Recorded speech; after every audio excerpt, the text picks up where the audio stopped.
Voilà, bienvenue à tous. Catherine, je vois que sur le côté, Valérie Gibert, elle est connectée sur le Teams. Tu avais ouvert un Teams aussi? Parce que j'ai une petite fenêtre qui s'est ouverte de Valérie Gibert. Le Teams a été fermé, mais est-ce que tu peux veiller, est-ce que tu relayes bien les gens qui rentreraient dans le Teams sur Collaborate? Parce que ça, c'est les mystères, les cachotteries de l'informatique. Je vais le dire à Valérie. Ne ferme pas le Teams sans vérifier, s'il te plaît. D'accord. Ouais, parce que je crois que... Alors, à tous ceux qui sont là, effectivement, pourquoi nous utilisons Collaborate? C'est parce que c'est une plateforme très utilisée par Catch et qui permet d'accueillir jusqu'à 200 personnes. Et on pense bien que nos cycles de conférences vont petit à petit permettre d'accueillir un nombre de 200 personnes. Honnêtement, on n'y est encore jamais arrivé. Et puis, on est assez confortable avec l'outil qu'on utilise maintenant depuis plus d'1 an.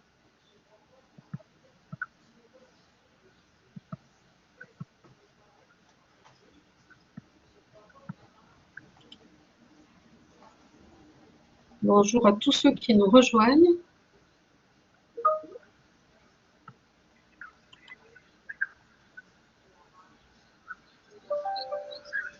Oui, bonjour Catherine. Bonjour Didier. Bonjour à tout le monde. Alors j'en profite pour ceux qui sont déjà Marine. Vous connaissez les fonctions de chat, donc bien sûr elles seront actives et n'hésitez pas à vous en servir tout au long de la conférence. La conférence se passera, on reprendra les modalités bien précises avec tout le monde là, dans 2-3 minutes, mais vous savez que de toute façon, vous pouvez poser des questions, faire des remarques en chat. Ces questions, de toute façon, elles sont reprises à la fin, c'est-à-dire au moment du temps de questions-réponses, qui sera aujourd'hui nettement plus conséquent que la dernière fois. On a pris en compte les remarques qui avaient été faites et vous étiez un petit peu frustrés pour certains à ne pas avoir eu le temps de pouvoir poser vos questions. Là, on aura une demi-heure pour les questions. Voilà, puis n'hésitez pas à travers le chat aussi à réagir spontanément, comme vous savez très bien le faire en de nombreuses circonstances, en approuvant, désapprouvant, complétant, voilà, en chatant. Bonjour Valérie.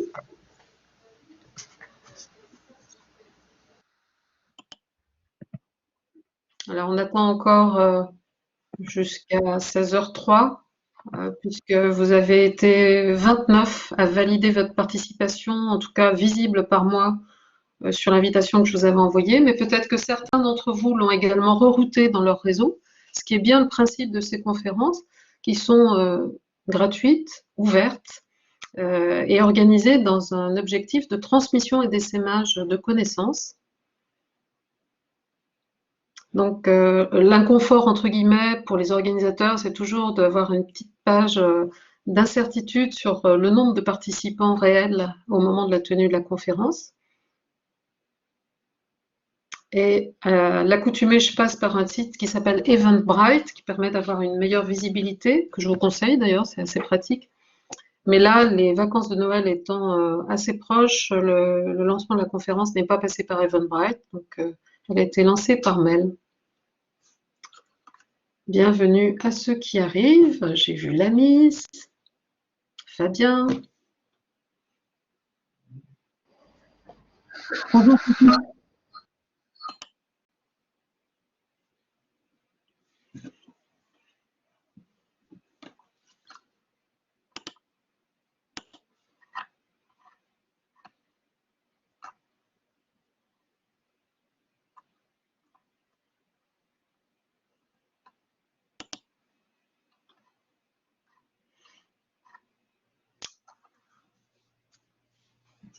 Voilà, encore quelques personnes qui arrivent. Bonjour Arnaud. Bonjour Elodie. Bonjour Catherine, bonne année. Bonne année, tous mes voeux.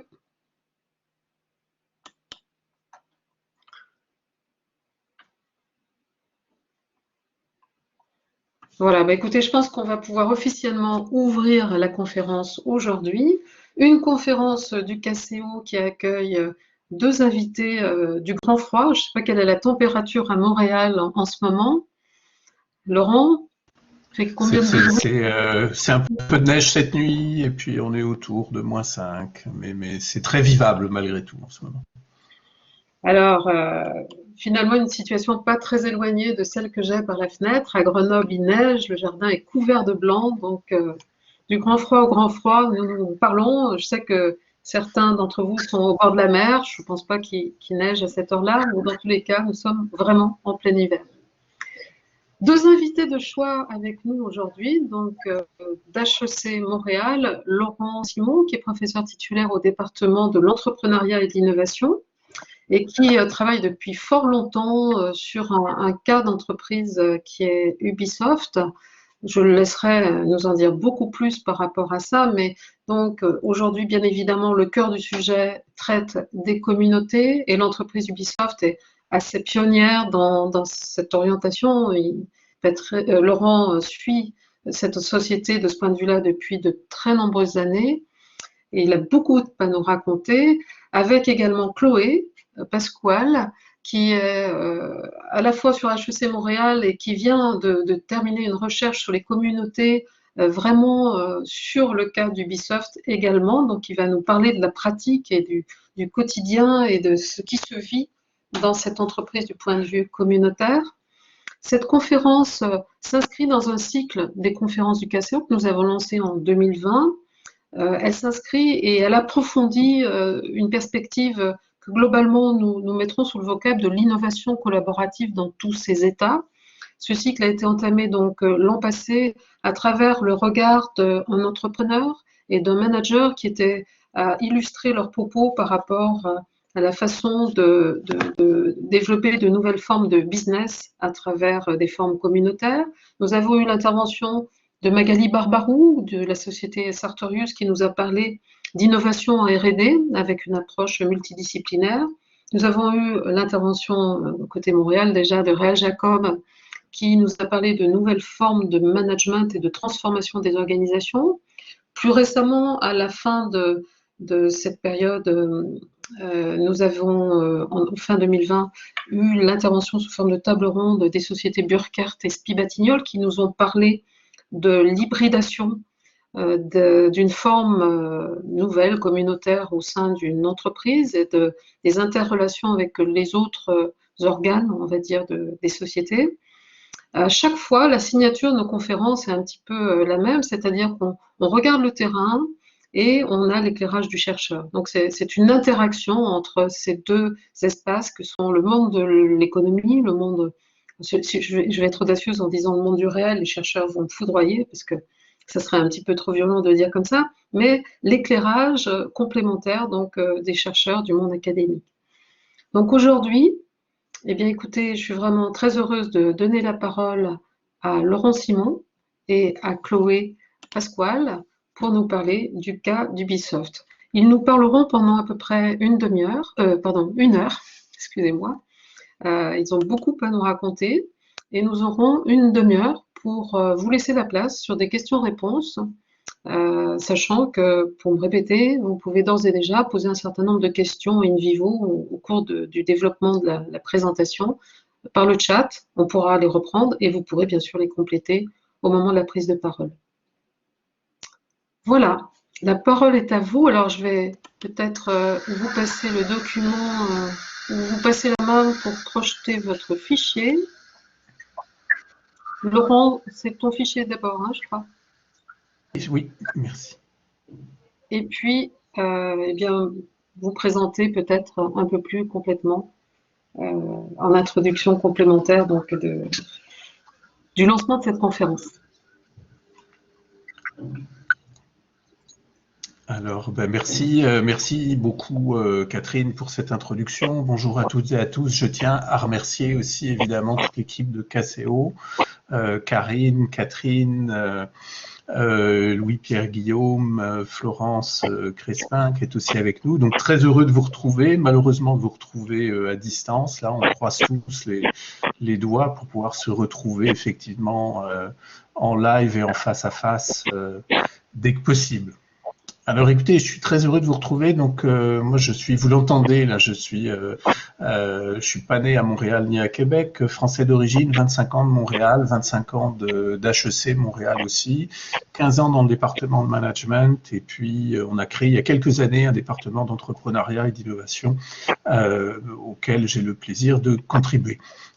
Pardon. Alors, ce que je voudrais faire avec vous aujourd'hui, c'est prendre peut-être 35-40 minutes de mon côté pour vous présenter de façon peut-être assez rapide, mais ça nous donnera l'occasion d'ouvrir ensuite sur des questions, un panorama des recherches que nous avons conduites depuis près de 20 ans maintenant sur non pas Ubisoft au sens large, mais vraiment le studio de développement de jeux vidéo d'Ubisoft à Montréal, qui est une entité particulière, mais qui est un peu le vaisseau amiral aussi de la compagnie.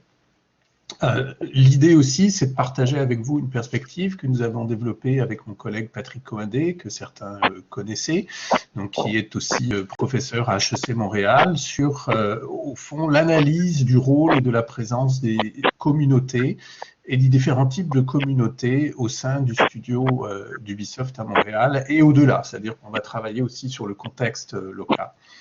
Alors, un premier point de départ, j'ai eu la chance au moment où je suis arrivé à HEC, au tournant du siècle, littéralement, de travailler ma thèse de doctorat sur le studio d'Ubisoft à Montréal, installé en 1997, qui était en plein développement à l'époque. Et donc une thèse de doctorat avec un terrain ethnographique 1998-99, plus d'1 an sur le terrain, et qui posait la question au fond de l'organisation collective de l'innovation, et qui est une thèse qui est restée une espèce d'objet fondateur pour les travaux qui ont suivi. Et donc elle est d'ailleurs encore accessible en ligne, c'est une œuvre de jeunesse mais qui se lit encore assez bien.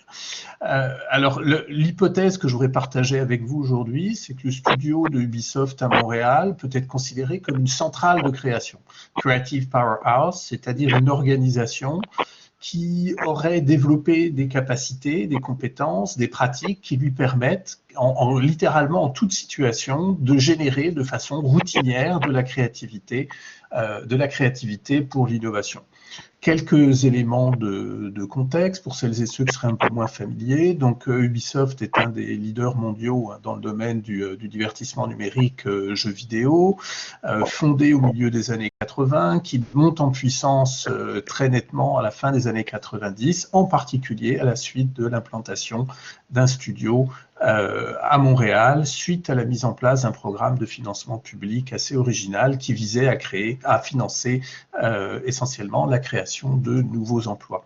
Alors le studio d'Ubisoft à Montréal est encore aujourd'hui le plus grand studio de développement au monde et situé, ce qui est important de souligner, c'est qu'on est situé dans un quartier un peu particulier qui s'appelle le Myland, qui est considéré comme un des quartiers les plus créatifs de Montréal, et que les employés d'Ubisoft se répartissent sur, au fond, un espace très très restreint, 3 blocs au fond de la ville de Montréal, dans 2 immenses bâtiments, et donc ils sont en coprésence en permanence pour travailler, créer, développer des jeux. Donc je suis désolé, j'ai laissé quelques slides en anglais, mais juste pour mémoire, pour contextualiser, donc Ubisoft, l'un des développeurs, ce qu'on appelle first tier, donc premier tiers, parmi les plus grands développeurs au monde, arrivé à Montréal en 1997 avec 3 employés, rendu aujourd'hui à plus de 4000 employés, donc ce qui en fait techniquement le plus grand studio au monde, 2000 employés dans un building, 2000 employés dans un autre, donc aussi des situations de coprésence qui vont favoriser les situations aussi de partage de connaissances. Le studio de Montréal a développé de façon autonome ou a contribué au développement et au lancement de plus d'une centaine de jeux, avec des marques que certains reconnaîtront, Prince of Persia, Splinter Cell, Rainbow Six, Assassin's Creed, qui est vraiment aussi une des marques phares, et Far Cry. Alors, On a porté depuis près de 20 ans, en particulier dans la thèse et puis dans des travaux subséquents, un regard analytique sur à la fois la structure de l'organisation, ses processus, ses pratiques, dans une perspective qui était une perspective de gestion des connaissances. Je ne sais pas pourquoi mes slides défilent, là, elles ne sont pas supposées défiler.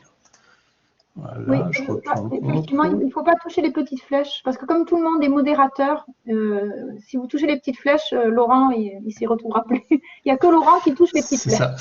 Voilà. Ben moi, je vais m'y retrouver. C'est vous qui allez avoir du mal à vous y retrouver, je pense.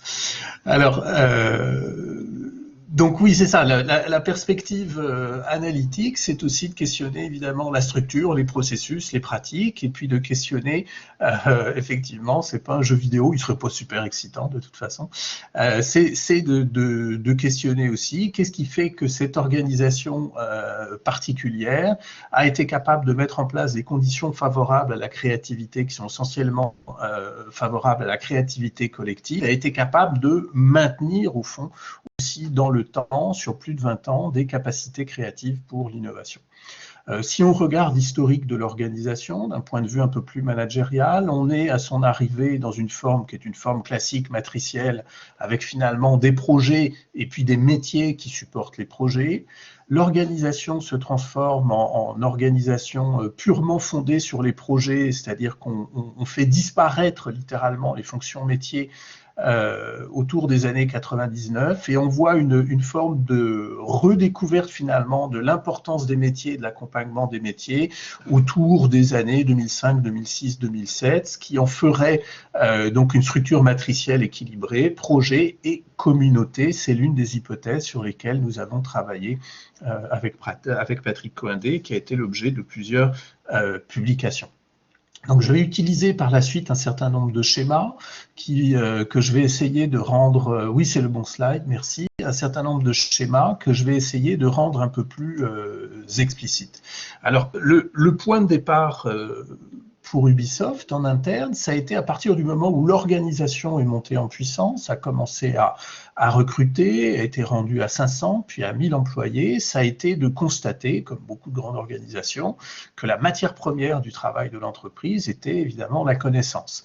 Et que cette connaissance, elle était difficile à capturer, à formaliser, à codifier. On reconnaîtra ici les préoccupations, par exemple, de Nonaka, mais qu'elle était là et qu'il allait falloir essayer donc d'être plus conscient de l'importance de cette connaissance, essayer de la rendre visible, mais surtout s'assurer qu'on maîtrise la connaissance, qu'on l'exploite, qu'on la diffuse et qu'on la fait circuler.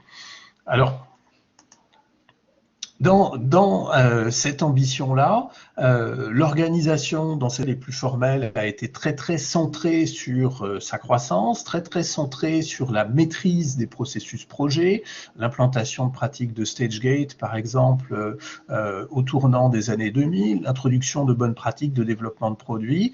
Et cette question de la connaissance est demeurée dans l'arrière-plan et est devenue une préoccupation pour un certain nombre d'employés, avec au départ des activités qui ont été surtout des activités informelles, qualifiées de guerrilla management par un petit groupe d'employés qui s'étaient donné la mission, donc affiliés aux ressources humaines, qui s'étaient donné la mission de repérer les connaissances utiles et de favoriser, par exemple, le pairage entre employés porteurs de connaissances qui pouvaient être complémentaires. Donc ces activités se sont formalisées au tournant du siècle, en particulier par une initiative de mise en place de forums, donc de forums de discussion destinés en particulier à supporter les différents métiers. Donc un forum pour les programmeurs, un forum pour les animateurs, un forum pour les développeurs de personnages, pour les ingénieurs du son, etc. Cette initiative a été d'ailleurs l'objet d'un mémoire de maîtrise de Pierre-Olivier Tremblay, là, qui a été publié tardivement en 2008.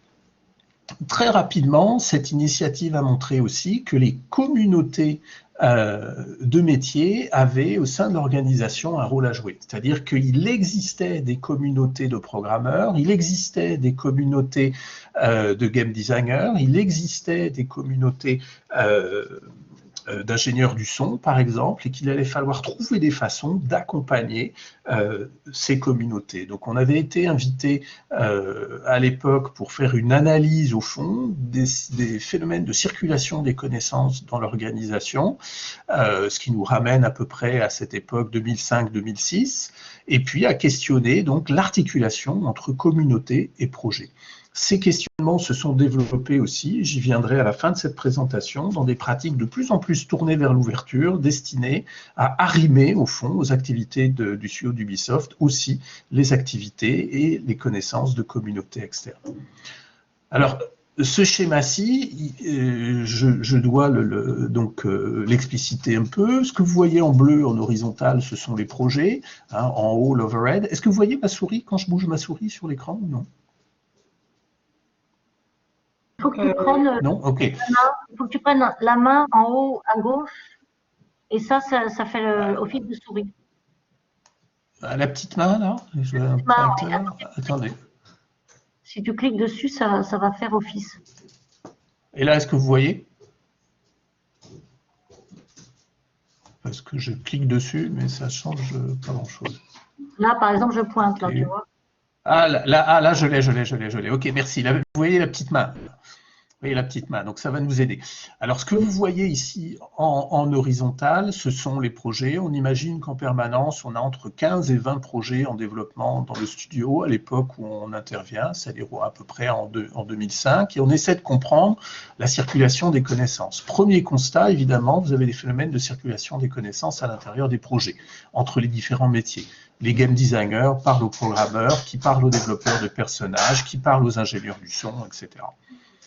Ce qui a été plus important pour nous, ça a été, à la suite d'un certain nombre d'études de terrain, de réaliser qu'il existait aussi une circulation des connaissances entre les projets à l'intérieur des différents métiers.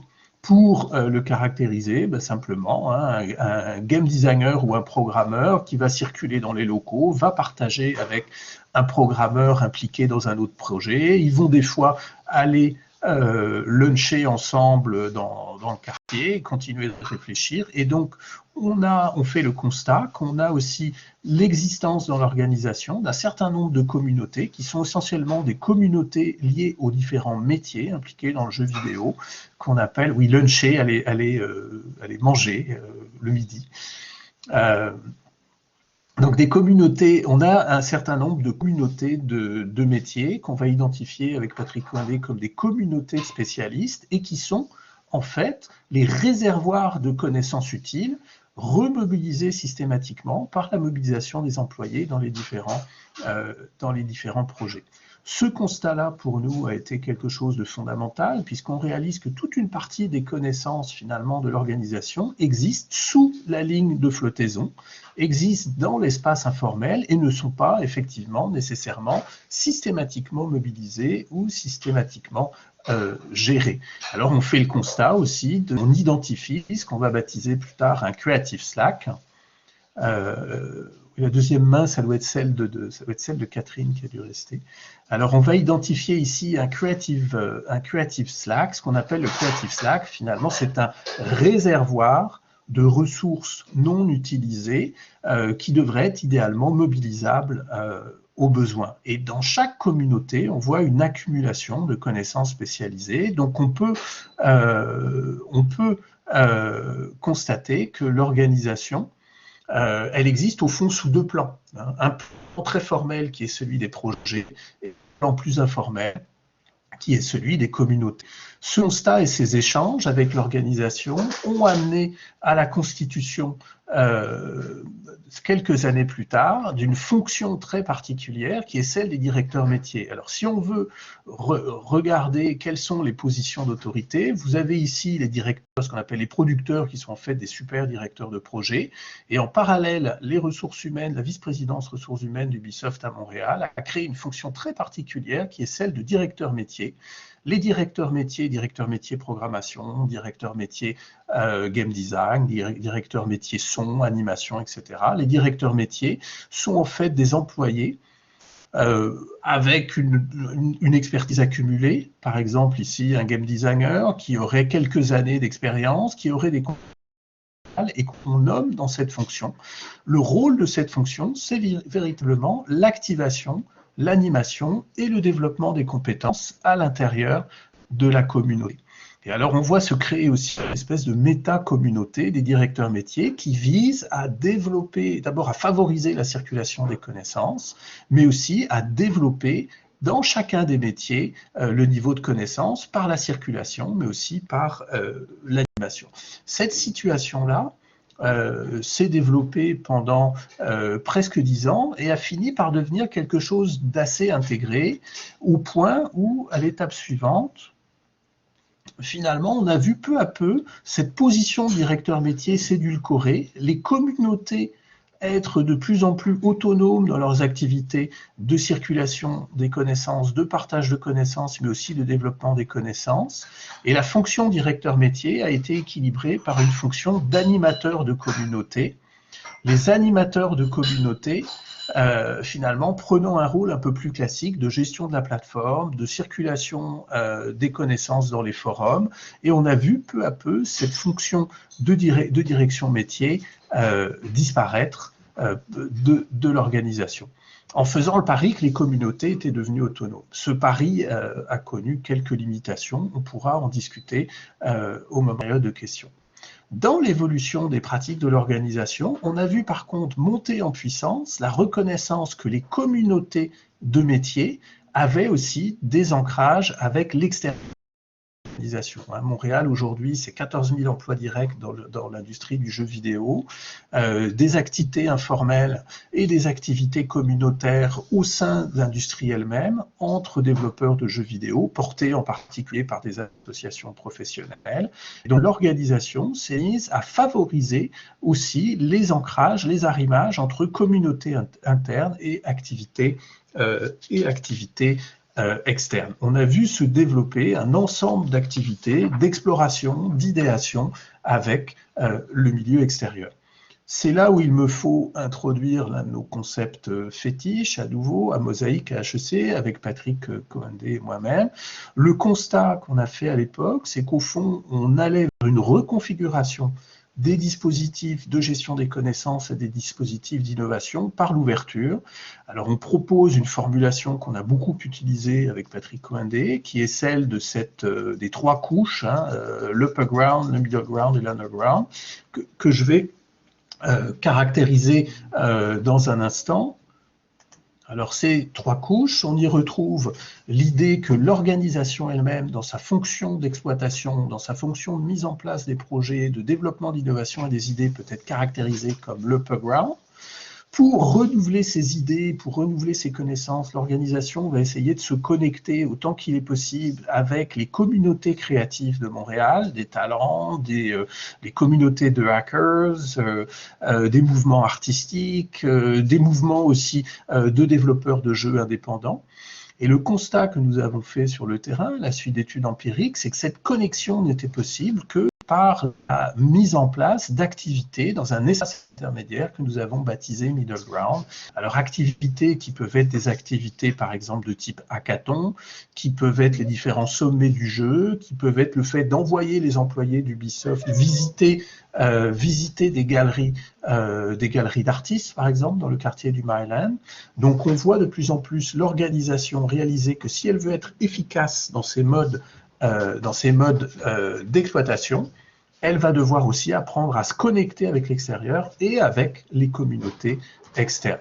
La représentation qu'on propose, c'est de dire que d'un côté, l'organisation va investir sur ces processus d'innovation, la mise en place de projets, mais va chercher aussi des formes de couplage avec les processus d'idéation et que les communautés sont des acteurs essentiels de ce couplage entre les processus formels et les processus informels, autant à l'intérieur qu'à l'externe. Alors dans ce schéma-là, on se rend compte aussi qu'on est dans des logiques où il faut accepter les modes de fonctionnement de l'informel. On n'est plus dans des logiques de pilotage autoritaire de la production, on est vraiment dans des logiques d'exploration portées par la réputation, la connexion, la confiance.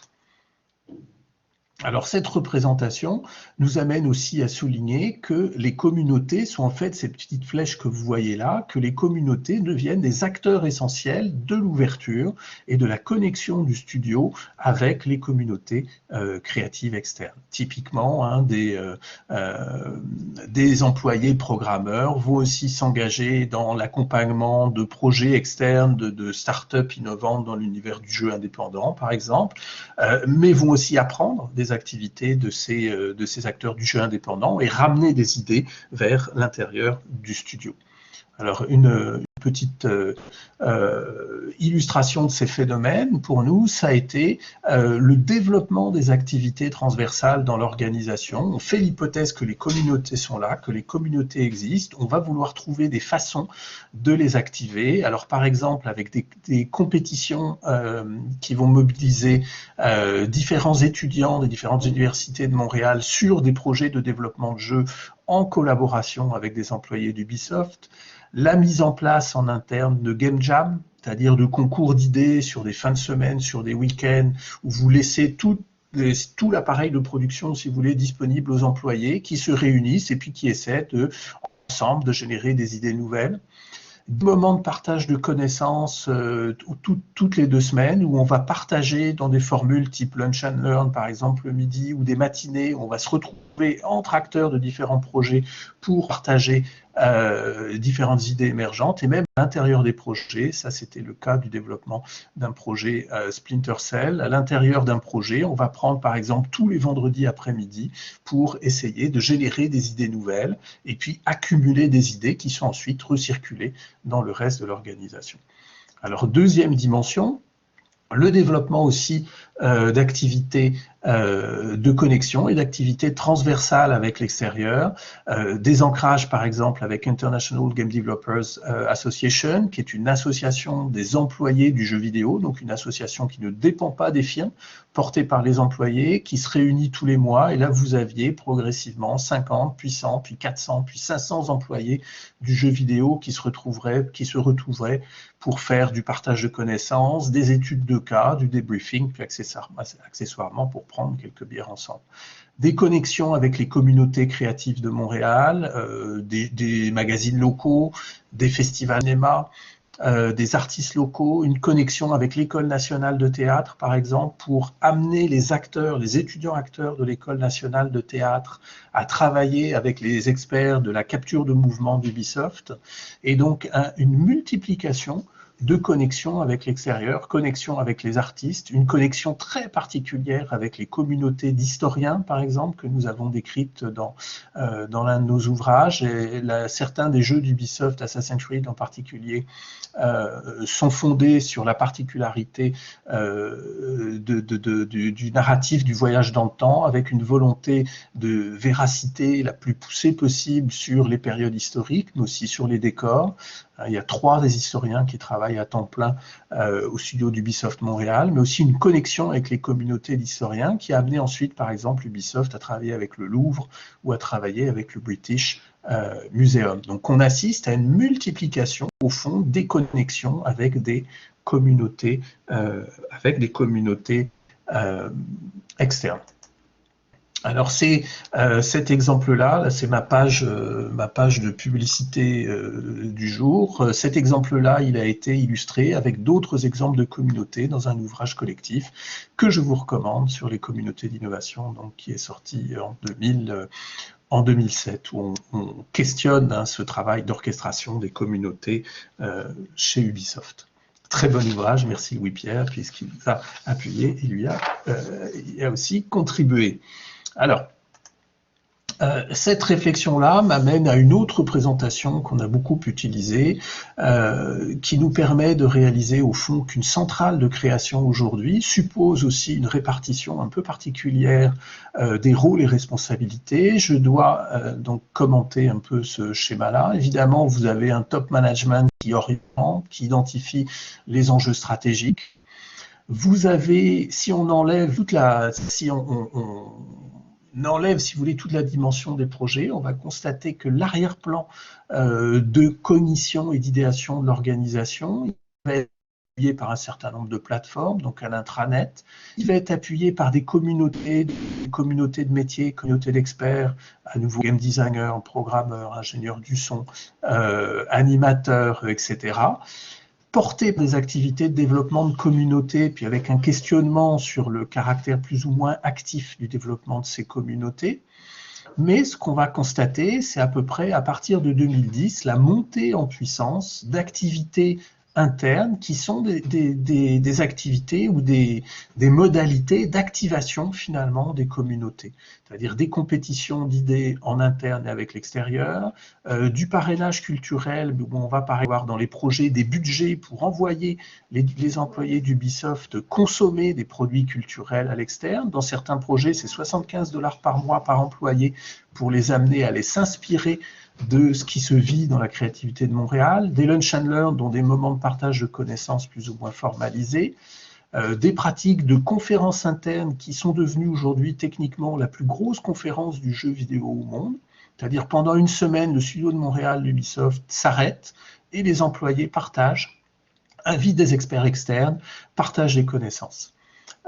Et puis, de plus en plus aussi dans les projets, ce qu'on va appeler des open reviews, c'est-à-dire que lorsqu'un projet est en développement, il doit passer une porte, on va inviter des employés de l'organisation à s'engager et à commenter sur ce qui a été produit dans le projet. Donc des rôles et responsabilités où on investit clairement pour la masse, je dirais, des employés sur le développement des connaissances et des talents, sur la mise en place de méthodes et de processus, un rôle d'orientation pour le top management et puis un rôle de plus en plus important pour les managers de premier niveau qui est d'identifier au fond quelles sont les bonnes idées, quelles sont les idées nouvelles et comment on va les accompagner, comment on va les faire circuler au sein de l'organisation.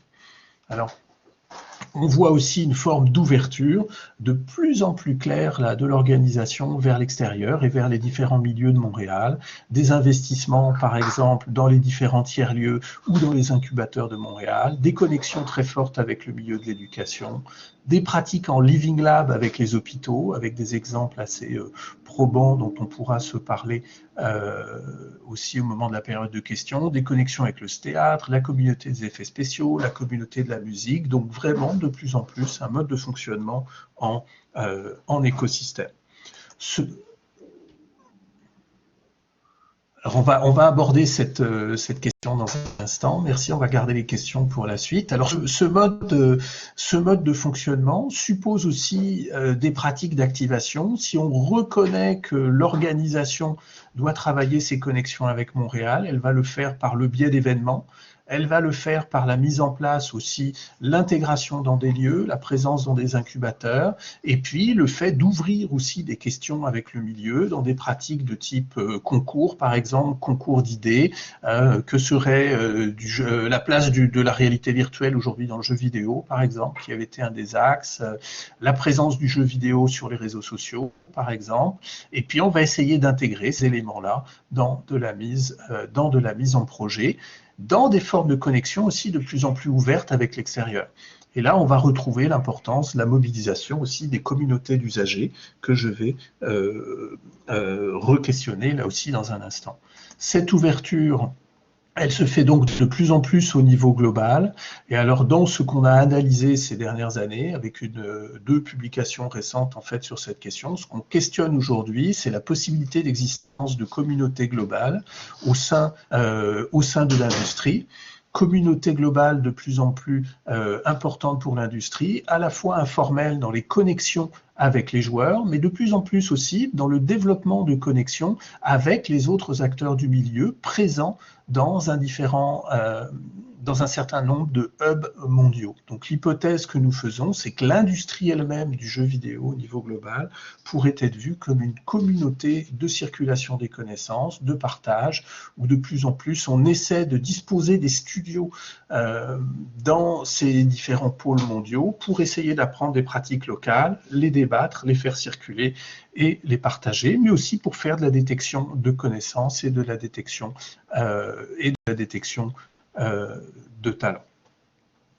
Alors, à partir de cet exemple, j'aimerais aussi vous proposer une analyse d'un projet particulier que nous avons suivi il y a quelques années maintenant, qui montre aussi à quel point les communautés sont omniprésentes, même si elles ne sont pas toujours gérées formellement, dans les dynamiques de l'organisation, et comment les communautés supportent au fond aussi régulièrement, constamment, la reconfiguration des pratiques de création et de production. Donc le projet en question a conduit au développement d'un jeu qui s'appelle For Honor, qui est un jeu assez, qui n'est pas pour les petits enfants, qui est un jeu assez brutal, de combat à l'épée. L'idée de départ, c'était d'essayer de faire vivre le caractère plutôt physique du combat à l'épée aux joueurs. Donc là, on aime, on n'aime pas, l'idée n'est pas là, mais on a un jeu donc, qui a été développé dans ce format-là. Merci, arrêtez de jouer avec mes slides, s'il vous plaît. Je vous reviens, j'essaie de retrouver la bonne. Voilà, donc un jeu qui s'intitule For Honor. Si vous êtes curieux, il y a un documentaire sur ce jeu disponible en ligne sur le site de nos chaînes de télévision locales qui s'appelle Télé-Québec. Donc ce jeu, For Honor, l'idée de départ, ça a été pour, en particulier sous le leadership d'un producteur qui avait connu un échec dans un projet, de dire nous devons penser autrement nos pratiques de production, nos pratiques de création. Et alors le producteur lui-même, qui normalement est un super gestionnaire de projet, se propose lui-même de penser son rôle autrement et d'être plutôt un accoucheur d'idées, un facilitateur pour son équipe, et donc de réfléchir directement avec les employés de son équipe. Et met en place quelques principes orienteurs. On va créer ce jeu en le faisant. Donc la mise en place de pratiques d'agilité, l'équipe elle-même devient la communauté de développement du jeu, à la fois dans un rôle non seulement de développement, mais aussi dans un rôle de validation et de valuation. Je reviendrai sur l'importance de la valuation dans un instant. Le producteur aussi s'assure que de donner une identité, va nommer son équipe, ce qui n'est pas neutre. Hein. Le fait de donner un nom fait aussi, a un impact sur l'identité, donne une orientation à l'équipe et lui donne cette fonction de dire Fox Team, hein, l'équipe du renard littéralement, vous devez être en agilité, vous devez être rusé, vous devez re-questionner constamment ce que vous faites et éviter de tomber dans des modes de développement de projet où la réflexion et le questionnement sur la valeur seraient second. Et puis avec des principes très, là encore, proches des techniques, des pratiques hacker, de l'éthique hacker et des logiques d'agilité. On va échouer, fail faster, échouer tôt en essayant tôt pour comprendre ce qui marche pas. Follow the fun. Est-ce que le projet qu'on est en train de développer génère du plaisir pour le joueur? Et ça doit être notre cible permanente. Alors l'idée, c'est d'investir sur les apprentissages partagés au sein de l'équipe, de mettre en scène les partages d'apprentissages, de favoriser l'agilité et d'être dans une posture de valuation continue. Alors valuation, qui est un terme qu'on commence à employer un peu plus en gestion. On a un journal de la valuation qui est monté en puissance un peu ces dernières années. La question de la valuation, ce n'est pas la validation ou l'évaluation, c'est vraiment une pratique, une posture cognitive où on dit on va en permanence se poser la question de la valeur que nous sommes en train de générer, évidemment ultimement pour les joueurs qui sont nos cibles. Donc des pratiques de gestion qui vont reprendre en partie les dynamiques communautaires et qui vont s'appuyer aussi sur la réintégration des communautés de joueurs, non pas en aval des projets, ce qui était assez classique au moment des tests finaux, du debugging, du bêta testing, mais de plus en plus, l'idée a été de créer un dialogue avec les communautés dès les phases de conception, par le biais évidemment de l'utilisation des réseaux sociaux. Alors, quelques schémas qui vont vous paraître peut-être un peu abscons, mais là encore que je vais essayer de clarifier. Ici, on est dans un schéma, dans un modèle de StageGate assez classique. Une équipe éditoriale à Paris qui donne des orientations, une équipe projet qui se met en place et qui essaie de trouver une idée originale, ce qu'on appelle un breakthrough. Une fois qu'on l'a trouvé, on rentre dans une phase qui est une phase de conception. Une fois qu'on a stabilisé des paramètres de conception, on se donne un prototype et on développe la production. Ce modèle, qui est un modèle de StageGate, ressemble malgré tout un peu à un modèle en cascade et connaît évidemment ses limites, c'est-à-dire qu'on a des validations souvent qui prennent beaucoup de temps et qu'on a du mal, effectivement, une fois qu'on a développé quelque chose, un retour un retour de validation par la hiérarchie, et donc à réorienter nos activités. L'esprit du projet, le hacking de ce projet-là, était de dire on va mettre en place des bonnes pratiques d'agilité, on va demander à l'équipe éditoriale de prendre un peu de recul, de nous laisser travailler, l'équipe reste en monitoring, elle surveille, mais elle intervient plus régulièrement, et ce qu'on va faire surtout, c'est la mise en place de pratiques agiles, des explorations quotidiennes, et à la fin de chaque semaine, une validation par l'équipe elle-même. C'est-à-dire l'équipe vient présenter à la petite équipe de gestion, un producteur et une équipe cœur. Ça commence à fonctionner, on est relativement satisfait, mais le producteur décide d'aller un pas plus loin et de dire c'est l'équipe elle-même qui doit prendre en charge le développement.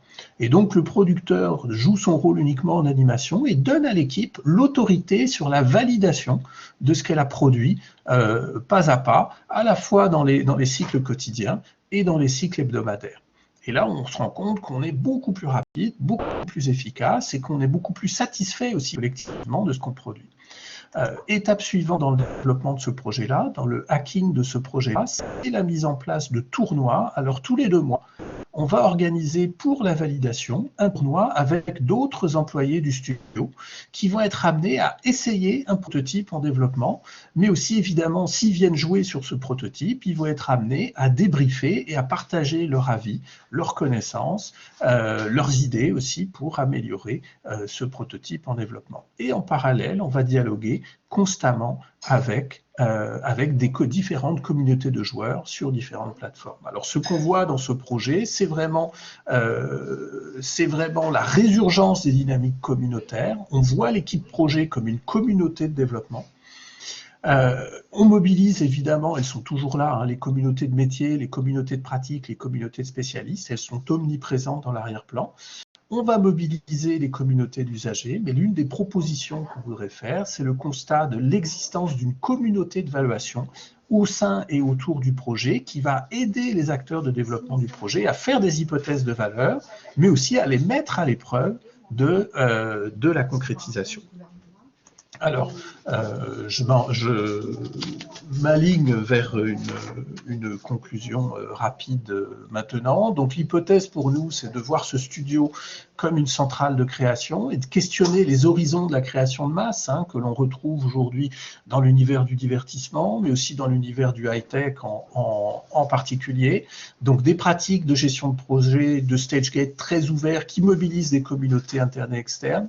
La mise en place et la présence dans des espaces tiers, le support de plateformes de partage de connaissances, l'intégration dans les écosystèmes, mais aussi le développement autant que possible de communs, ce qui pose beaucoup de questions au sein de cette organisation aujourd'hui, de bases de connaissances communes qu'on essaie de maintenir comme des réservoirs de connaissances et de capacités pour les moments où on a besoin d'idéation et d'innovation, mais qui sont de plus en plus ces communs ouverts et partagés avec le reste de l'industrie et avec l'extérieur. Alors, en synthèse, et les communautés dans tout ça, quelques constats. Les communautés, elles sont omniprésentes dans l'histoire du développement de l'organisation, sans contexte. Elle se présente et évolue sous la forme d'une écologie, par contre, qui est pour nous de plus en plus complexe. Variété de communautés, on pourrait refaire une taxonomie, on retrouverait encore beaucoup plus de variétés qu'il y a 20 ans. Des échelles aussi très variables, des communautés de plus en plus hybrides, c'est-à-dire ouvertes vers l'extérieur, et puis un formalisme là où on a à peu près tout le continuum. On va trouver des communautés très formalisées, comme des communautés très informelles, des collectifs en émergence, mais qui continuent de jouer malgré tout un rôle clé dans les pratiques d'innovation de l'organisation. L'un des points importants pour nous, on a beaucoup questionné aussi les pratiques de communautés pilotées, c'est que ces communautés ne sont pas toutes reconnues comme telles, mais on a mis en place un ensemble de dispositifs, de plateformes, d'espaces, d'activités qui permettent à ces communautés de s'exprimer, de s'arrimer aux pratiques de l'organisation, si elles les jugent intéressantes et si elles ont envie de contribuer. Ces communautés, on les constate aussi de plus en plus ouvertes, de plus en plus étendues, dans des fonctionnements parfois globaux. Elles sont omniprésentes dès qu'on est dans des moments de crise et de transformation. Elles deviennent une inspiration clé pour le reformatage des projets. Elles sont reconnues aussi dans l'organisation sans nécessairement être formalisées. De plus en plus, elles sont l'un des leviers de production de commun.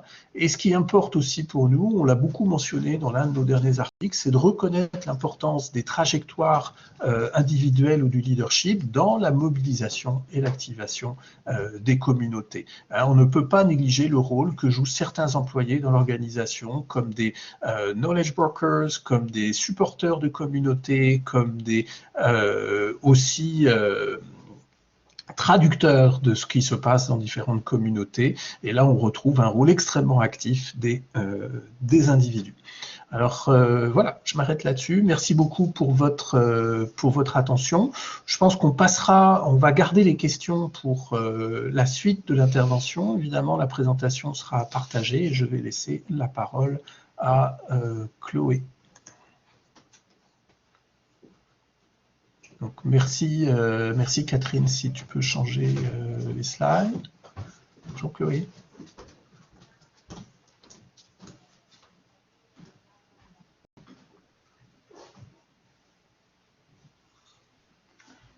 Bonjour, donc maintenant je vais passer à une présentation. Donc c'est dans le cadre de mon mémoire de maîtrise à HEC. J'avais travaillé sur un projet de recherche donc, qui traite des défis d'adoption des pratiques inner source en organisation et donc plus particulièrement le cas du studio d'Ubisoft Montréal. Donc qu'est-ce que c'est l'inner source? Déjà pour commencer, donc c'est des pratiques de développement qui s'inspirent des pratiques de développement open source. Et donc, c'est des pratiques qui sont cette fois à l'échelle de l'organisation. Plus concrètement, qu'est-ce que ça veut dire? En fait, c'est rendre accessible le code source des logiciels à l'ensemble de l'organisation pour que tout le monde puisse à la fois contribuer et repartager les modifications qui ont été faites sur le code source. Plus concrètement, en fait, c'est donc des pratiques qui sont basées sur le partage, la réutilisation et la collaboration autour du code. Donc, généralement, ça prend la forme de communautés informelles constituées principalement de développeurs. Et donc, ces communautés vont rassembler un ensemble d'individus qui partagent un besoin commun. Donc, souvent, ces communautés vont se former autour d'un produit ou du développement d'une technologie. Et à la manière des communautés de pratique, généralement, elles vont être formées donc, avec un owner, qui est à l'origine le développeur qui a un peu lancé le projet. Ce développeur, il va être entouré de maintainers, donc ça va être les personnes qui vont venir en soutien pour notamment gérer les contributions qui vont être apportées sur le projet, s'assurer que l'architecture du code reste conforme à l'idée qu'avait le owner sur ce projet. Et finalement, les troisième catégories de personnes, ça va être les contributeurs qui, eux, vont venir donc contribuer à l'amélioration du code. Donc finalement, l'inner source au sein d'Ubisoft, ça commence, en fait, ça émerge parmi la communauté de programmeurs. C'est généralement des programmeurs qui voyaient un intérêt dans ces pratiques, qui pensaient que ça permettait de rendre plus efficace le développement. Ces pratiques, elles prennent vraiment de l'ampleur en 2016 avec l'arrivée en fait d'un nouvel outil qui s'appelle GitLab et qui permet de faciliter le partage du code au sein de l'organisation. Et finalement, l'inner source chez Ubisoft reçoit de plus en plus un soutien formel de la part de l'organisation, notamment de différentes unités d'affaires telles que le groupe technologique qui voit une convergence avec sa vision dont l'objectif c'est de favoriser la réutilisation et le partage du code au sein d'Ubisoft. Et finalement, en 2018, il y a la création d'un comité inner source qui a pour objectif d'avoir une réflexion informelle sur comment accompagner le développement des pratiques inner source et donc des communautés inner source au sein d'Ubisoft. Et donc, dans ce contexte, l'objectif de cette recherche, c'est un peu de chercher à identifier les défis qui sont liés à la gestion des communautés inner source chez Ubisoft, mais aussi identifier les acteurs et leur rôle, ainsi que les facteurs qui vont influencer le déploiement de ces pratiques. Et finalement, c'est un peu définir quelles sont les conditions de scaling de ces pratiques au sein de l'organisation et puis quelles en sont aussi les limites. Donc, tout d'abord, je vais commencer un peu par faire un rapide tour des enjeux que rencontrent les communautés inner source au sein d'Ubisoft. Donc, tout d'abord, les principaux enjeux, ça va être culturel et structurel. Donc, Ubisoft, c'est une entreprise avec une forte culture qui est plutôt axée sur l'autonomie, l'excellence, etc. Et donc, ça va pousser généralement les développeurs à préférer réinventer la roue à chaque fois plutôt que de réutiliser le code d'autres personnes ou d'autres productions. Il y a aussi, comme ça a été évoqué, donc Ubisoft, c'est une entreprise avec une structure en silo. Donc, Les productions sont un peu comme des sortes de PME à l'intérieur d'une grosse entreprise. Elles vont être très autonomes et il va y avoir une compétition entre elles, ce qui va moins favoriser, disons, le partage du code entre les productions. Parce que même si Ubisoft est une organisation qui prône quand même le partage au travers de nombreux événements comme des conférences, etc., le partage du code entre les projets, c'est un peu plus complexe. D'autres enjeux qui sont importants, ça va être des réticences de la part tant des gestionnaires que des individus. Pour les gestionnaires, ça va être des réticences de peur de créativité, peur de perte d'autonomie, c'est-à-dire si on travaille conjointement sur un projet avec d'autres productions, par exemple, on est moins maître du projet final, on a un code qui n'est pas 100% adapté à nos besoins, etc. Pour les individus, ça va être plus des réticences du point de vue la peur du jugement. Quand on est un individu qui contribue à du code en inner source, on s'expose au regard de toute la communauté, ça peut être de nombreuses personnes. Ou alors, ça peut être aussi des craintes de fuite. C'est-à-dire qu'à l'origine, c'est l'organisation qui craint plutôt des fuites vers l'extérieur, des fuites de code. Mais ces craintes vont se répercuter sur les individus qui, eux, vont craindre un peu les fuites et donc ça risque de les freiner dans leur participation. Donc, un autre enjeu finalement qui est important pour les communautés inner source, donc c'est tout ce qui est lié aux enjeux managériaux. C'est-à-dire qu'on voit qu'il y a vraiment chez Ubisoft une réticence de la part de certains gestionnaires qui notamment vont avoir un impact sur la gestion du temps. C'est-à-dire que comme ils connaissent pas trop les pratiques inner source, ils savent pas trop les intérêts, les bénéfices pour eux, ils vont pas vouloir donner du temps aux individus pour participer à des initiatives un peu plus informelles, des initiatives inner source. Ils vont préférer privilégier leurs projets un peu plus formels, ce qui va avoir un gros impact en fait sur l'efficacité des communautés et les individus, comme on le verra par la suite. Un autre enjeu important, donc, c'est la gestion des communautés. Donc, comme on a pu le voir, des fois, les owners et maintainers vont pas toujours avoir suffisamment de temps pour travailler sur ces projets parce que les gestionnaires vont pas vouloir accorder suffisamment de temps. Ce qui va poser notamment des soucis en termes de gestion des contributions et engendrement des contributions. C'est-à-dire qu'ils vont avoir la difficulté à générer de nouvelles contributions de la part de différents contributeurs, etc. Et un autre point qui est vraiment problématique aussi, c'est les owners vont pas souvent voir l'animation comme une priorité. Comme il manque de temps, ils vont choisir de prioriser, donc développer du code, etc., plutôt que d'animer la communauté. Sauf que animer la communauté, c'est quand même important parce que ça permet donc de générer du partage de connaissances, etc., entre les différents contributeurs. Et donc, finalement aussi, on a un souci en termes de gestion des connaissances, mais cette fois-là, plus du point de vue de la documentation.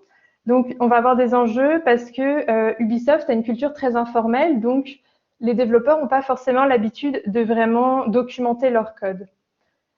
Donc, ça va complexifier l'ouverture du projet sur le reste de l'organisation parce que les nouveaux contributeurs ne vont pas nécessairement être au courant de à quel état est le projet, avoir de la connaissance suffisante pour intégrer le projet, etc.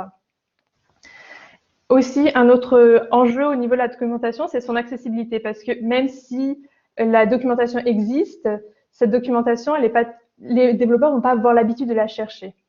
Donc ça, c'est les principaux enjeux en termes de gestion des connaissances. Et finalement, un enjeu qui est important, c'est en termes de diffusion et d'utilisation de l'inner source, ça va être plus lié à la diversité des outils et des technologies qui sont présentes au sein d'Ubisoft. À titre d'exemple, les productions, elles vont avoir toutes des moteurs de jeux différents ou encore des langages différents, ce qui va complexifier en fait la collaboration sur ces projets communs.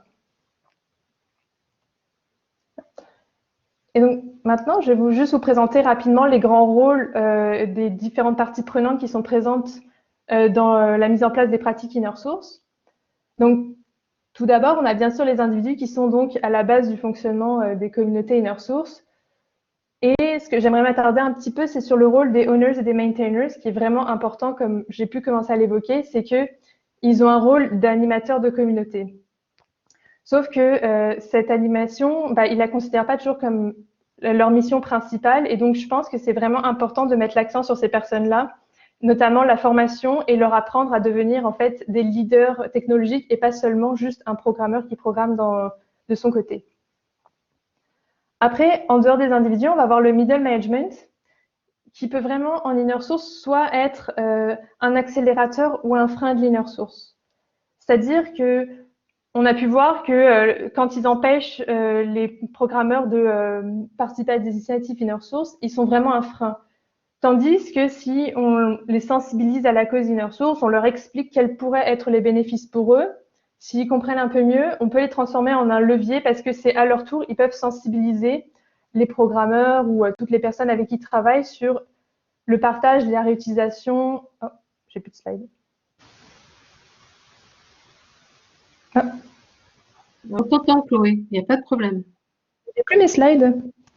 On ne voit plus les slides, par contre. Ça a sauté, je les remets tout de suite. Qui a hacké les slides de Chloé?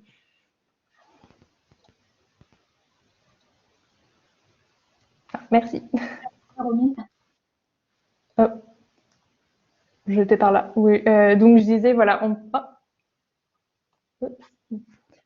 donc ce que je disais, c'est que voilà, le middle management, on peut vraiment le voir comme un levier ou un frein. Ça va dépendre de comment on le mobilise.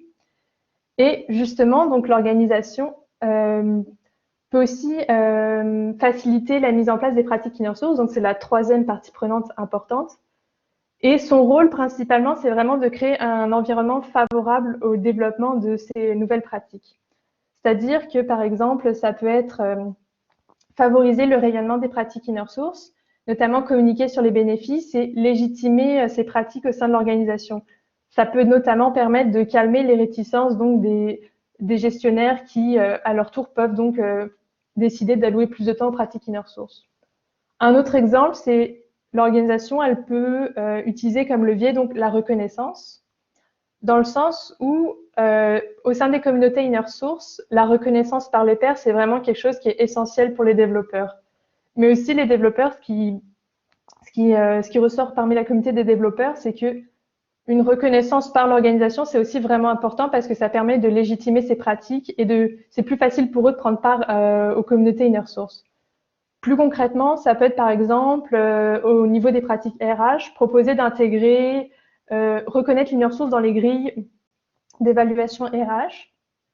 Par exemple, pour passer d'un niveau à un niveau supérieur, ce serait de dire il faut avoir une approche plus collaborative, s'investir dans des communautés, etc. Donc voilà, c'est la façon dont l'organisation peut permettre de créer cet environnement pour un déploiement plus favorable des communautés de pratique, inner source. Finalement, la question qui se pose, donc, c'est est-ce qu'une généralisation des pratiques inner source, c'est possible à l'ensemble de l'organisation?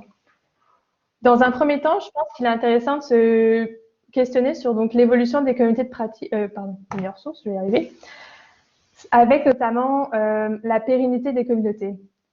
Quelque chose qui est ressorti chez Ubisoft, c'est qu'on se rend compte que les owners, comme c'est une activité informelle, c'est pas dans leur fiche de poste de participer aux communautés inner source, s'ils changent de poste au sein de l'organisation, des fois, ils vont décider que maintenir la communauté inner source, ça a plus d'intérêt pour eux.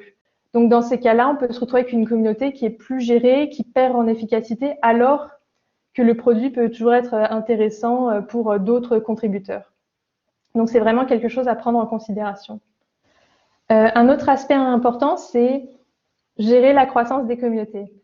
Ce que j'entends par là, c'est que chez Ubisoft, on peut constater que certaines communautés, elles sont vraiment populaires, leur produit est populaire, donc il y a de plus en plus de personnes qui vont utiliser ces produits, y contribuer.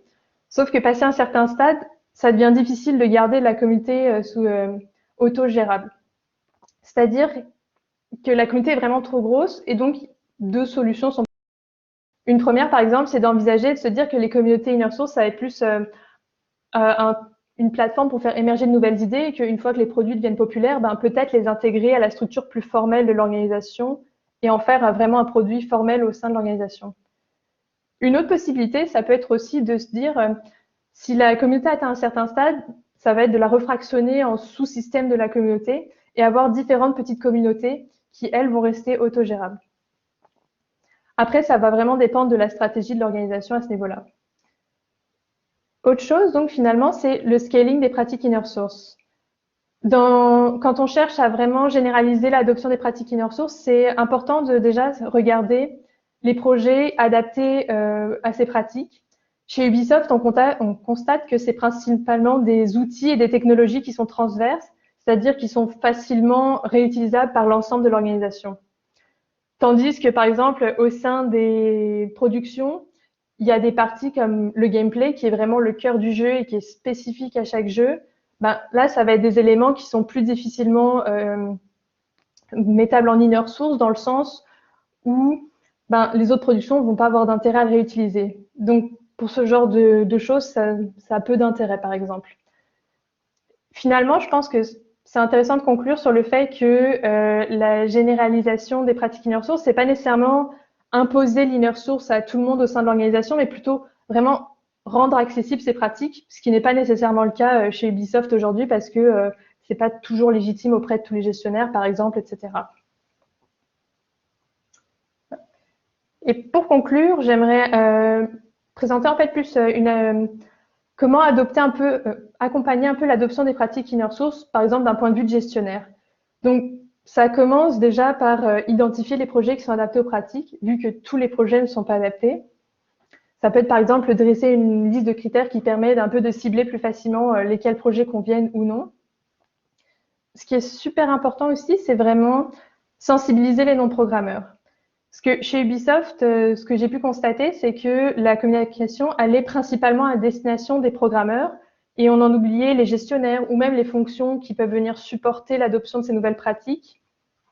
Et pourtant, on se rend compte que les gestionnaires, c'est eux qui viennent bloquer principalement aujourd'hui la création des communautés inner source et l'implication des contributeurs dans ces communautés.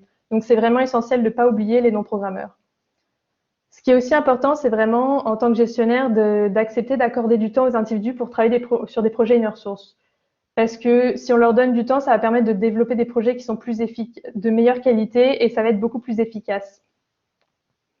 Finalement, au niveau de la communauté, c'est former les owners et les maintainers de communauté parce qu'on a pu se rendre compte que c'est vraiment des éléments clés et qui permettent vraiment de faire vivre et d'animer la communauté pour maximiser le partage des connaissances. Et pour un gestionnaire, ce qui est aussi important, c'est d'inciter de manière générale à la collaboration, au partage et à la réutilisation. C'est-à-dire que, par exemple, à la manière du groupe technologique qui a une vision pour 2020 qui était d'améliorer la collaboration et la réutilisation, les pratiques inner source sont finalement une réponse à ces valeurs.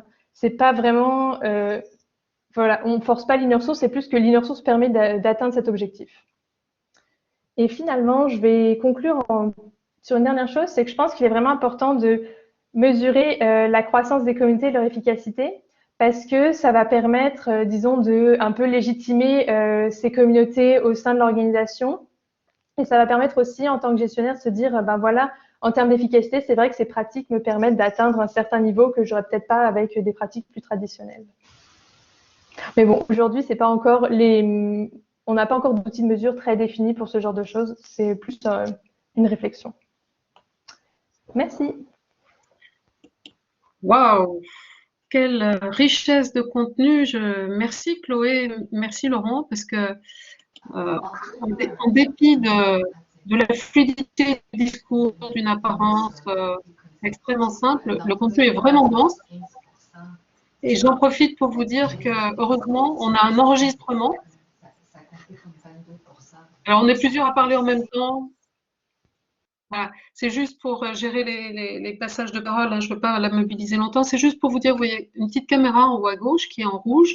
Depuis le début, nous enregistrons donc cette conférence qui va vous permettre de la réécouter, de la partager aussi dans votre réseau si vous souhaitez. Vous appuyer sur son contenu, à nouveau extrêmement riche, pour un certain nombre de sujets dans votre organisation. La place est aux questions. Alors, il y a eu plusieurs questions en chat. Je pense que le mieux, ça serait de prendre la parole. Vous voyez le petit bonhomme là qui est en bas de l'écran. Demandez la parole. C'est juste pour gérer l'ordonnancement des uns et des autres. Et puis, allez-y. Je pense que les questions que vous avez posées peuvent être maintenant oralement réadressées et puis complétées très largement. Alors, il y a plusieurs façons de procéder. Soit on part de la dernière présentation et on enchaîne sur des points très précis. Hein. J'avais vu, par exemple, une question de la mise, quelle différence entre owners et mainteners. Peut-être que ceci, ça peut être traité très rapidement. Puis il y a les questions plus générales qui sont adressées alors soit à Laurent, soit à Chloé. Il vous appartiendra d'en décider en termes de réponse.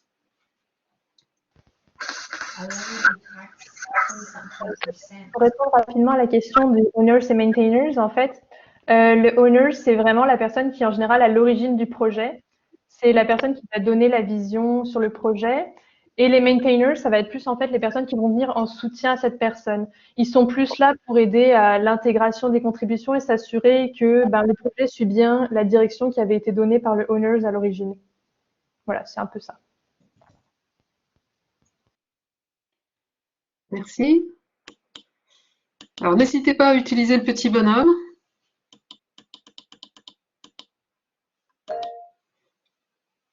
Je pense notamment, Valérie, tu as posé 2-3 questions sur lesquelles je pense que ça serait bien de revenir. Pour ça, il vous faut activer votre micro.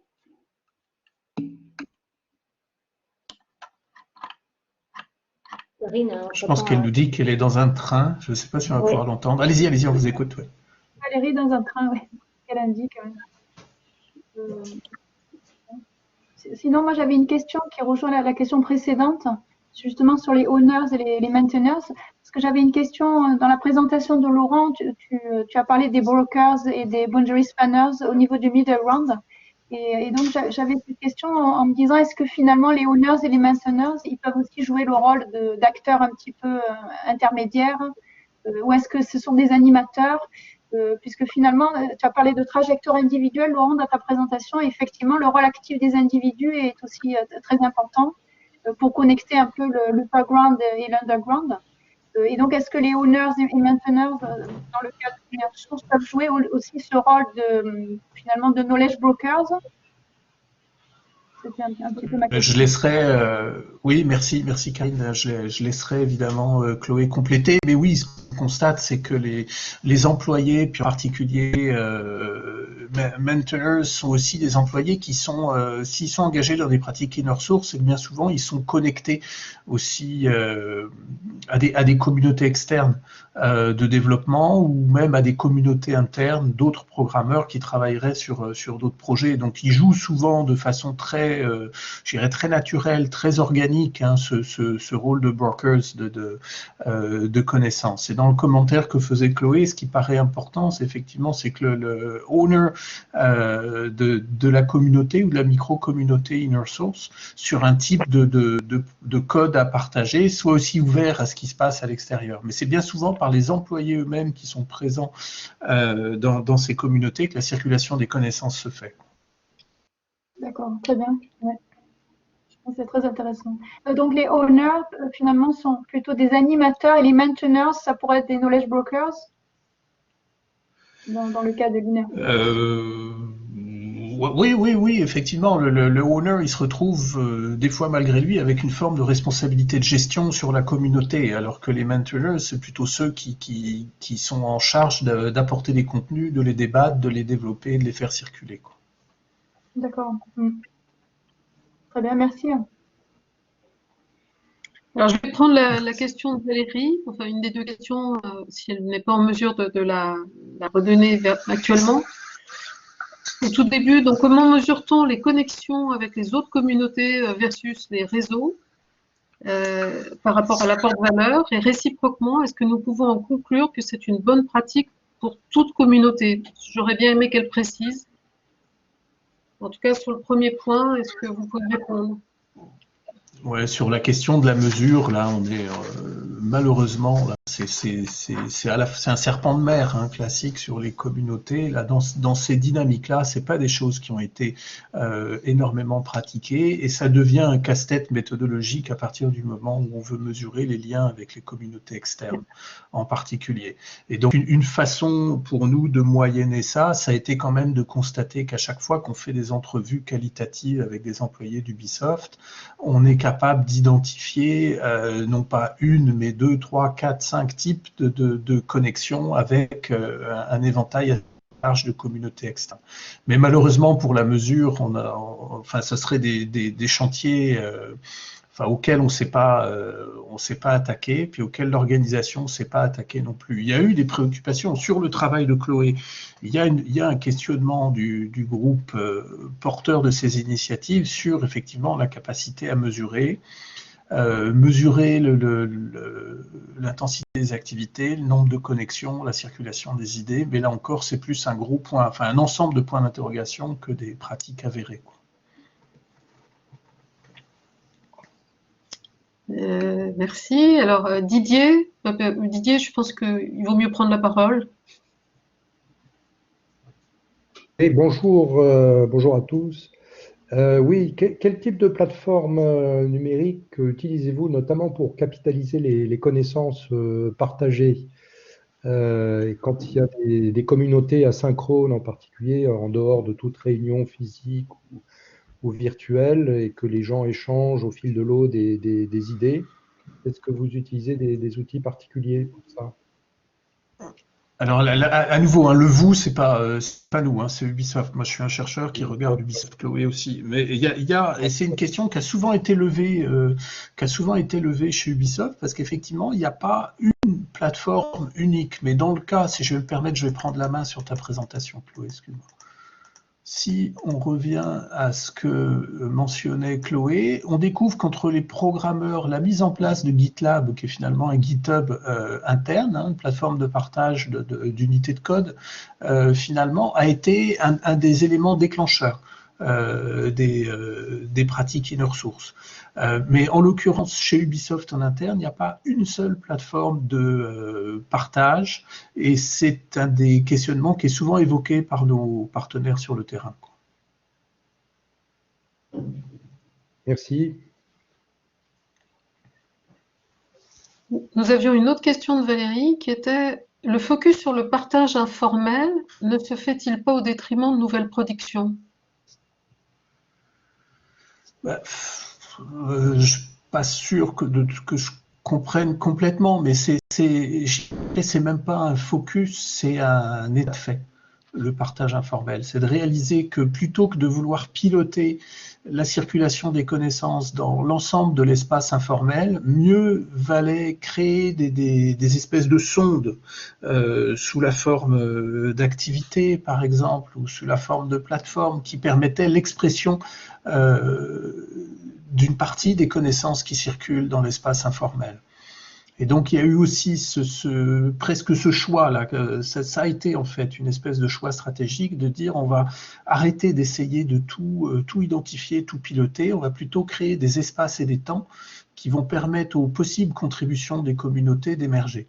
Alors soit en ouvrant des espaces en interne, type game jam, type compétition d'idées avec des étudiants locaux, soit en favorisant de plus en plus le fait que les employés réguliers d'Ubisoft aient la possibilité d'interagir avec l'extérieur. Moi, j'ai une réflexion personnelle, donc c'est Catherine.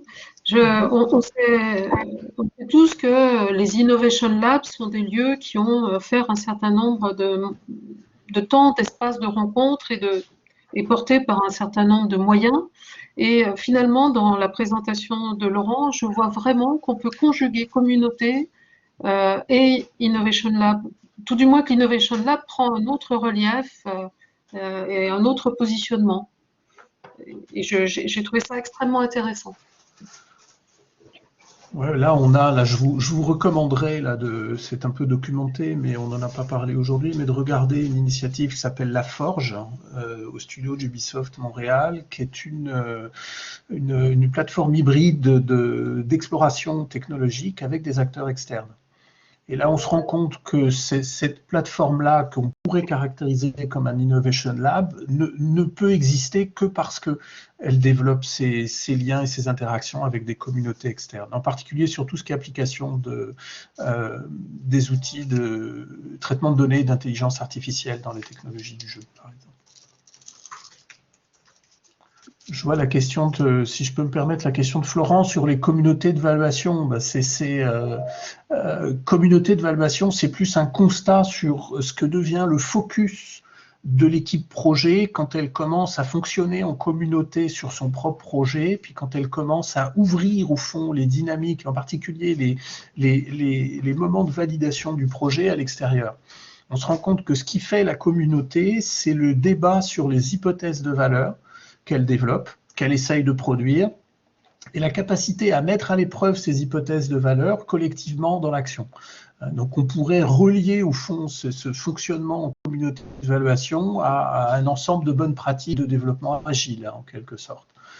Mais où finalement l'agile ne devient pas une pratique rituelle qui recouvre ce que doit véritablement créer et produire l'équipe projet.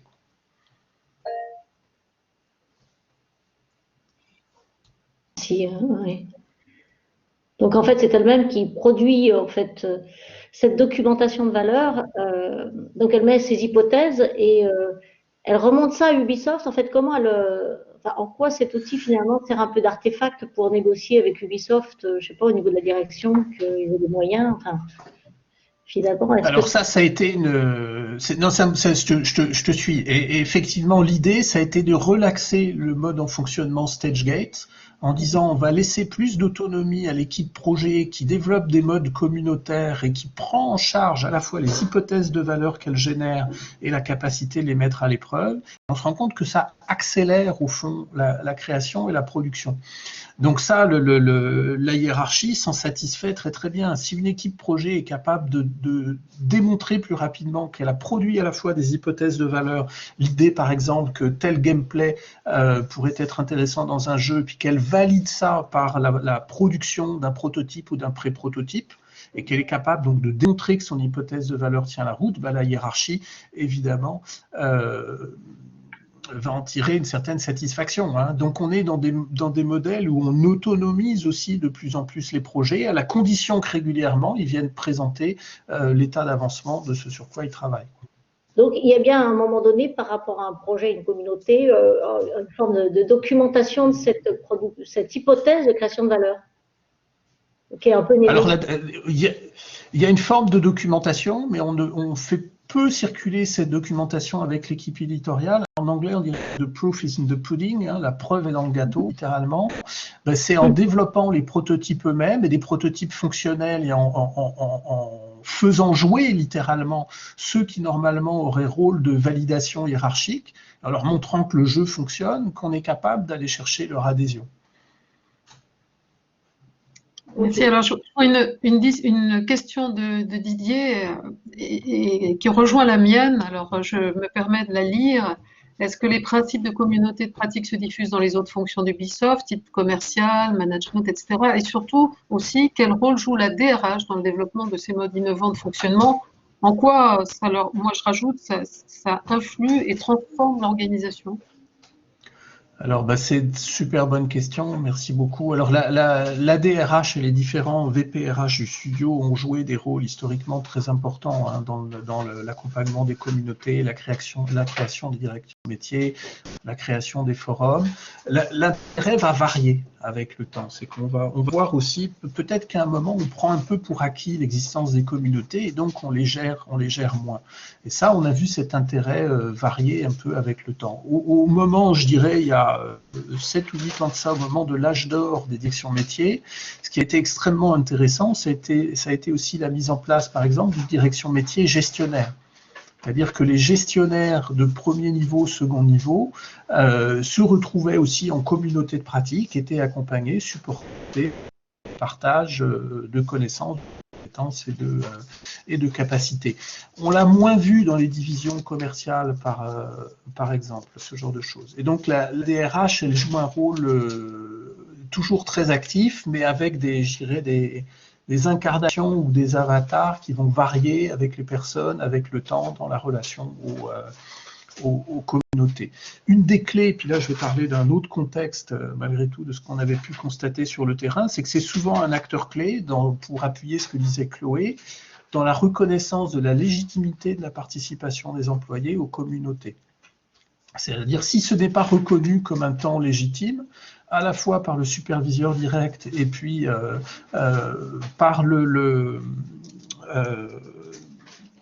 par le partenaire RH au sein du projet ou par la direction RH, effectivement, ça devient beaucoup plus difficile à formaliser et ça reste une pratique qui se déploie dans l'espace de l'informel. Alors, prise de parole de Eric.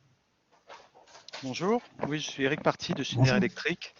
Bonjour, je suis arrivé dans votre présentation un peu au milieu, mais en particulier au moment où vous expliquez la reconfiguration des standards de création de production, là, le cas Forerunner.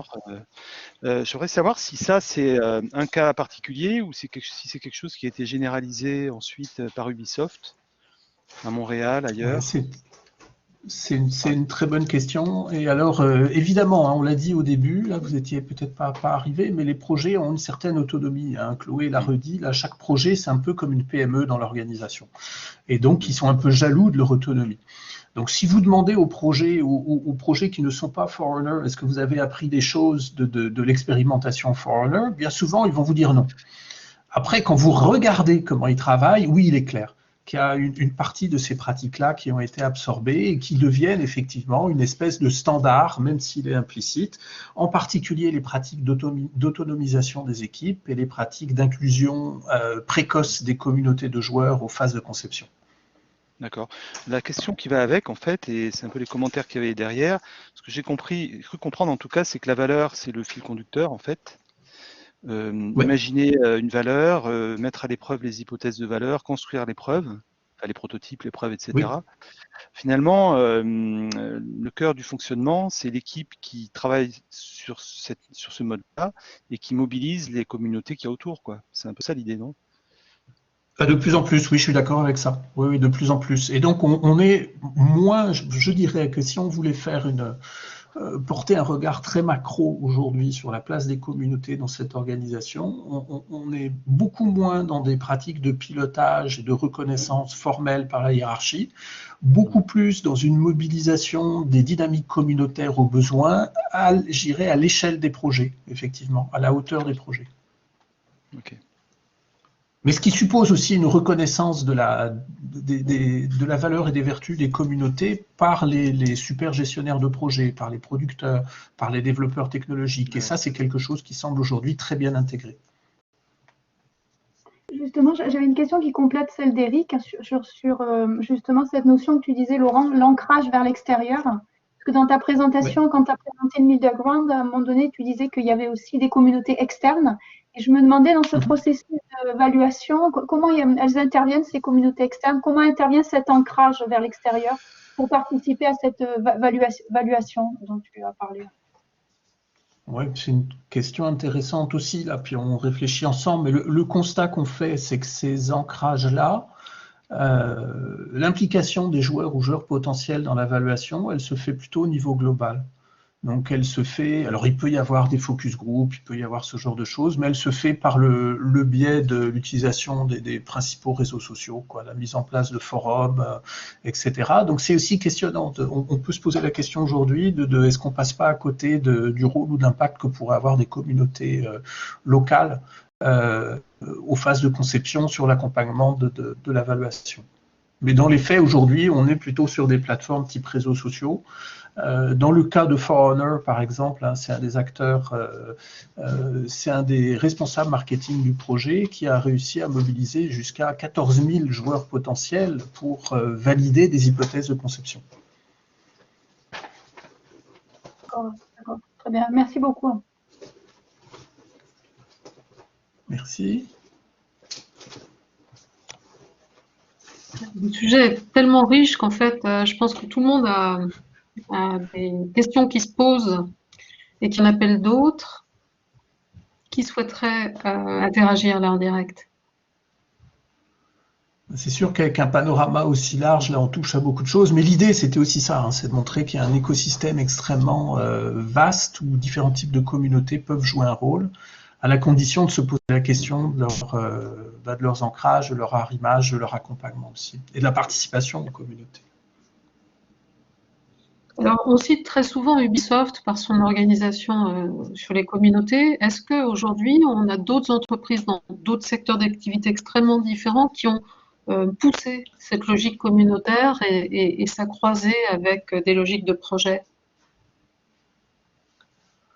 Je ne sais pas s'il y a une question générale, Catherine, mais un autre cas qu'on avait beaucoup étudié, c'était Bombardier Aéronautique, où on a vu des approches beaucoup plus formelles de la mise en place, on a travaillé d'ailleurs avec Réal Jacob sur ce projet-là, la mise en place de communautés qui sont très très proches des communautés de métiers d'Ubisoft, quoi, et qui aujourd'hui sont des communautés de métiers baptisées des knowledge domains chez Bombardier, des communautés de métiers qui sont ouvertes vers l'extérieur, en particulier vers le milieu académique et étudiant. Il y a certainement d'autres cas là autour de nous. Là, je vous renverrai à notre bouquin collectif là, sur les communautés d'innovation.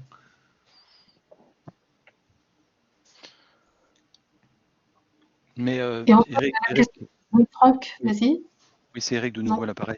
Schneider Electric toujours. Donc nous, Catherine, tu connais par cœur, hein, Schneider Electric. Hein. Il y a plein de communautés. Je pense que ce qu'on n'a pas en fait aujourd'hui, c'est la dialectique en fait et l'interaction entre les équipes de projet et les communautés de la manière qui a été décrite pour Ubisoft.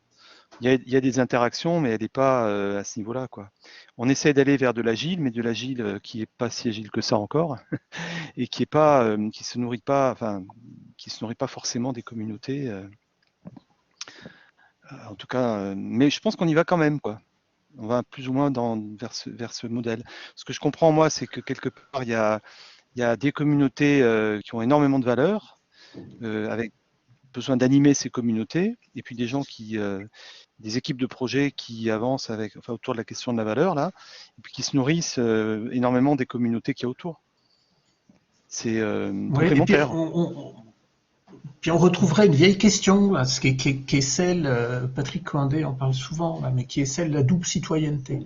Je pense qu'un des déclics qui a été fait chez Ubi, le déclic conscient et semi-conscient d'ailleurs, hein, c'est de reconnaître qu'un employé, c'est pas juste quelqu'un dans une description de poste, quoi. C'est quelqu'un qui a des intérêts, des curiosités, qui a des ancrages personnels, souvent informels, avec des communautés de connaissances et d'intérêts.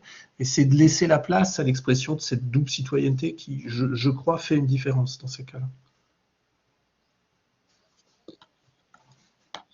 Je rebondis sur ce que dit Eric pour connaître Schneider et les communautés. Chez Schneider, c'est plus de 250 communautés formelles et tout un tas de communautés non reconnues, on va dire. Donc c'est déjà, de toute façon, plus de 35 000 membres salariés de Schneider impliqués dans des communautés. Et malgré tout, ça apparaît comme un système un peu à part, en tout cas qui peine véritablement à être porté au niveau de l'entreprise. Et ça nous interroge beaucoup parce que finalement, malgré tout l'intérêt et l'effet masse, ça n'arrive pas et c'est souvent vécu comme une mise en compétition avec des logiques de projet. Donc on n'arrive pas à trouver la clé qui ferait consciemment ou inconsciemment démarrer cette alchimie productive. Tout à fait d'accord avec toi, Catherine. Je pense que la logique de projet, c'est la logique d'efficacité. C'est vécu comme la logique d'efficacité, où on délivre en fait des choses. Et ça, c'est pas forcément aussi ancré dans les communautés aujourd'hui chez nous. Et moi, j'aime bien l'idée de double citoyenneté dont vous parliez à l'instant. Là, ça c'est super en fait. Tant qu'on n'a pas fait comprendre encore que l'efficacité, elle se nourrit des communautés et de là où les gens sont en fait, hein, et de ceux dont ils se nourrissent, on aura toujours cette espèce de situation que tu décris. Et ça, il faut arriver à le faire comprendre. Alors comment, je sais pas trop, mais faut bien y arriver, quoi. Et on peut peut-être quand même y arriver. On commence à avoir des communautés de développeurs, des trucs un peu plus open source, un peu des trucs comme ça. Donc petit à petit, comme on va de plus en plus vers le software globalement, peut-être que les choses vont évoluer. Je pense que des présentations comme vous venez de nous faire, Laurent, Chloé, peuvent être aussi d'autant de moyens redistribués en interne dans les entreprises ici présentes qui peuvent permettre peut-être de porter un regard différent et demain de mener des orientations avec les communautés différentes. Moi, je vous invite à redistribuer cette conférence. Je vois qu'il est 17h31, donc je suis obligée d'être méchante à une kippa. Peut-être une dernière question avant de libérer nos interlocuteurs.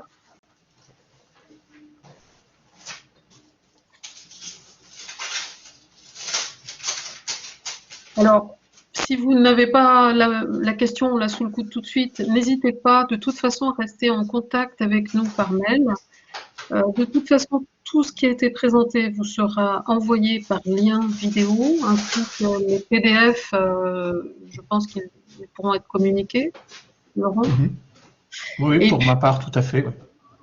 Voilà, sachez que de toute façon, nous sommes aussi une communauté KCO en recherche appliquée, donc ces sujets restent ouverts, le domaine est loin d'être finalisé, et je pense que l'interaction est aussi quelque chose que nous souhaitons développer de façon à pouvoir progresser, apprendre ensemble, et puis aussi benchmarker des pratiques.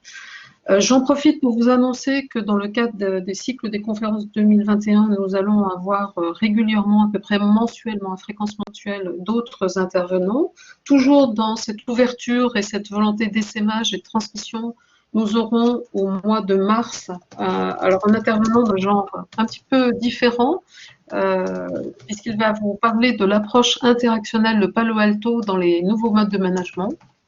Donc, vous voyez qu'on n'est pas tout à fait sur le sujet communauté au sens strict.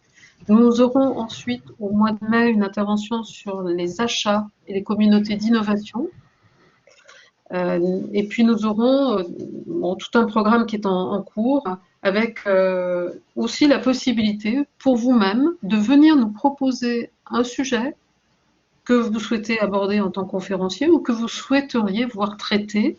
Donc, sollicitez-nous et nous tâcherons de l'organiser dans la mesure où il rentre dans le domaine de l'innovation collaborative dans tous ses états.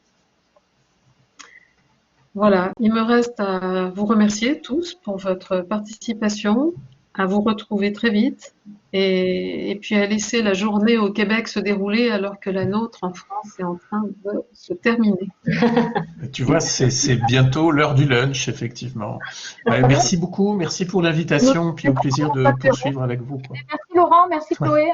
Merci à vous d'écrire avec nous. Et merci à tous. À renouveler. Formidable. Très, très intéressant. Merci beaucoup. Quelque chose à nouveau, mais je ne sais pas. Bon, merci beaucoup, c'était très intéressant. À bientôt. Merci, au plaisir. Merci. Au revoir. Bonne année. Alors, nous étions 22 à un moment. De manière assez constante, hein, les auditeurs ont été assez présents jusqu'au bout, ce qui est plutôt rare, même si on voit qu'il y a des décrochages à des moments fixes, hein, 4h30, 5h, donc on voit que c'est des gens qui partent sur d'autres réunions. Mais donc une belle audience, le sujet a plu. Merci. C'est très très riche. Merci beaucoup. On va faire une synthèse peut-être. Voilà, enfin, il y a les slides, mais c'est vrai que ce serait intéressant peut-être d'avoir une petite synthèse des points clés pour aider tous ceux qui n'ont pas pu participer ou qui sont partis en cours de route. Ouais, moi, j'ai pris tout en notes. J'ai pris plein de notes aussi. Ouais, c'est vrai qu'il y avait plein d'idées. Moi, je vais devoir me sauver. Au revoir, Laurent. Merci. Merci à vous. Bonne fin de journée. Merci, Chloé. Hein. C'était très bien. Merci. Super. Merci, au revoir. À tout bientôt. À tout bientôt. Au revoir. À tout bientôt. Merci. Au revoir.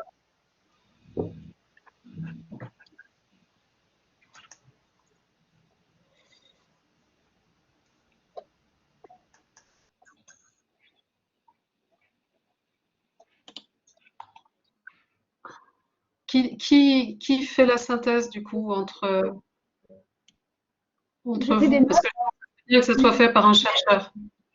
Je ne sais pas, j'ai pris des notes. Florence, tu as pris aussi des notes? J'en ai pris moins que toi, je pense, parce qu'à un moment donné, j'ai reçu un message, là, j'ai été obligée. Donc, à un moment donné, j'ai un peu décroché. Donc, d'accord. Si tu veux faire la synthèse, c'est pas mal. D'accord. Ben, si tu m'envoies tes notes, je combinerai avec mes notes et puis je peux. Non, mais fais-le et puis moi, éventuellement. Mais je te dis, j'ai décroché, donc peut-être mieux que tu. Je les ai pas tapées, les notes. Mais moi, je les ai tapées. Ben, il faut que je mette en. Oui, j'ai tapé. Ouais. Et l'idée, c'est sur notre slide les points clés, quoi. Enfin, tu vois, les bullet points, quoi. Qu'est-ce que tu en penses, Catherine? Oui, ça s'impose, en fait. Parce que sinon, si tu veux, l'histoire telle que Laurent particulièrement la raconte, c'est très agréable, c'est très porteur. Bon, mais finalement, de façon pragmatique, je me retourne vers mon organisation. J'en suis très loin, je suis très loin du modèle. Et par quoi je démarre pour pousser le système et finalement rejoindre ce qui apparaît comme quelque chose d'assez idéal. Oui, qu'est-ce que j'en tire? Peut-être qu'il faut qu'on regarde aussi sur 2 articles hein, qu'ils ont écrits là-dessus pour donner, pour aller plus loin, si tu veux, pour ceux que ça intéresse. Oui, mais on voit que le sujet est porteur. Moi, je vois, enfin, vous avez entendu les questionnements d'Éric Marty, qui est directeur innovation sur une des business units importantes de Schneider. Combien de fois je lui ai parlé des communautés, il n'était pas convaincu, je sens que ça bascule.